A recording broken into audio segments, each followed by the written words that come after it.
and welcome back to my booktube. Today, as you know that I really love challenges, I have another tag for you, and it's the spoiler tag.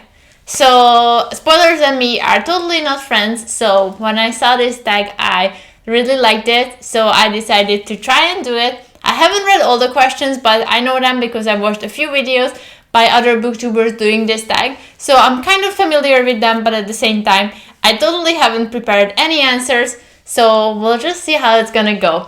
Let's jump into the questions. For me, anything is spoiler basically that tells me what's gonna happen in the book. So even just by the simplest thing of a big plot twist or anything, I consider everything spoiler because I feel like it takes away from your reading experience.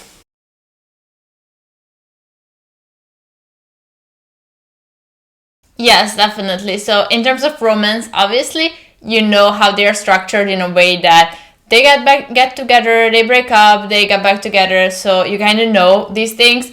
But in case there's like a fantasy or thriller, I definitely consider spoilers more harmful in a way that it takes away a lot from your reading experience and it really like impacts your reading. So I feel like when you're reading romance, spoilers are kind of minor, but when you're reading a thriller or a fantasy or a suspense or a dark romance where plot twists are really crucial, then I feel like it does impact you more.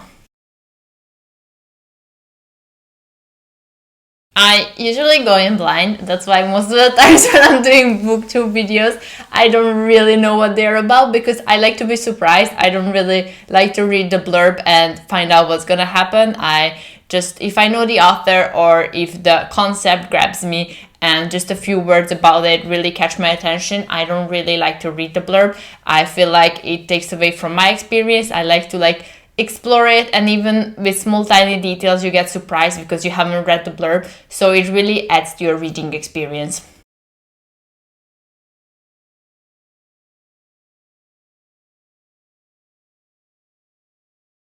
Not really. Like for most classics I already know what to expect because someone told me or I heard about it, so definitely like I'm more prepared when I'm reading classics and I already know. But I don't think anytime a book or something that was in the book spoiled it. I think most of the times it was the people who recommended it to me. Chain of Iron, I was scrolling through Facebook and it wasn't a huge spoiler, but I kind of consider it a spoiler because the book just came out 24 hours and it's just someone spoiled the ending basically in one of Cassandra Clare's reading groups, so I was very upset about it. And yeah, so that was most recently that happened, and ever since then I'm really trying to just go and avoid spoilers.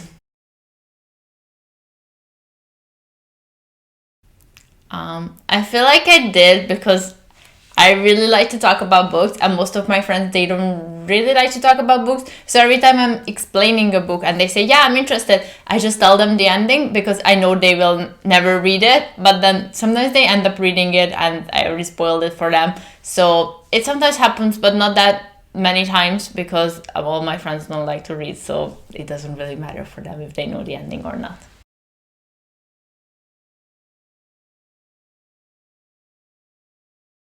No, I can reread anything that I'm obsessed about with because I feel like even though you already know the plot, when you read it the second time, you just find different things to focus on and not that much the plot. You get more emotionally invested to the characters or you recognize the small tiny details that you might have missed. So the plot is one thing, but I feel like for me it's more important to be emotionally attached to the characters, which you can for the second read explore it more deeper in that sense. But I don't think in terms of plot and spoilers that they really count.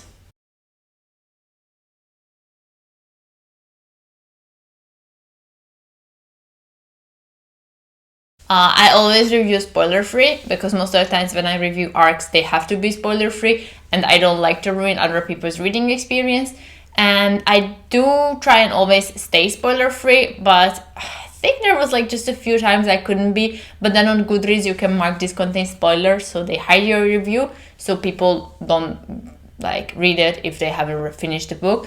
But I don't think it really limits you, because even though you cannot share big plot twists, you can share your emotions and how you felt while reading the book, so that way you can just express your feelings without saying actually what happened, and keeping that like plot twist or anything major for the people who haven't read, but at least they will know how it made you feel emotionally, so that way they can in a way be prepared without knowing what to be prepared for. I'm not shouting out anyone, but anyone can do this challenge who wants to do it. I guess that was all. It was a quite short and fun challenge, but I really enjoyed it. I hope you enjoyed it too. I will leave the questions down in the description box, so feel free to check it out and do the tag as well. Please tag me so I can look at your tag and see what your thoughts are on spoilers. And please don't forget to like, comment, and subscribe. It would mean the world to me, and I would really love to hear your thoughts on spoilers down in the comment section. And I hope to see you in my next video. Bye!